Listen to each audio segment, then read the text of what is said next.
আগরতলা পুর নিগমের 2 বছর পূর্তি উপলক্ষে প্রতাপগড় বীজ সংলগ্ন এলাকায় 43 নম্বর ওয়ার্ডের উদ্যোগে 100 জনের হাতে কম্বল তুলে দেওয়া হয়েছে।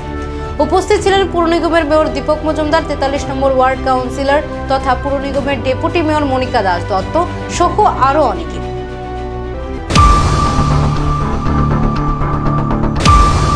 পৌর নিগম গঠন হওয়ার 2 বছর পূর্তিকালকে সামনে রেখে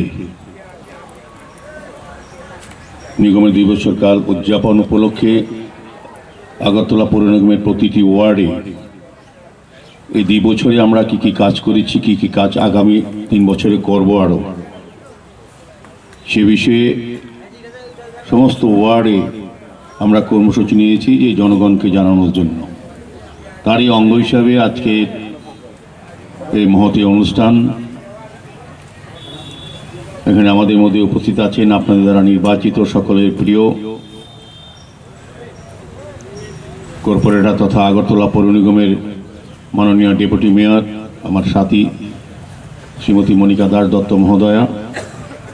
আমাদের সঙ্গে আছেন যিনি এখানে বক্তব্য রেখেছেন আমাদের আগরতলা পৌর নিগমের সাউথ জোনালের চেয়ারম্যান কর্পোরেটর আমার সাথী সকলের প্রিয় শ্রী অজিত মল্লিক মহোদয়। আমাদের সঙ্গে মঞ্চে আছেন বিশিষ্ট সমাজসেবিকা শ্রীমতী মনিকা দাস মহোদয়া। আমাদের সঙ্গে উপস্থিত আছেন বিশিষ্ট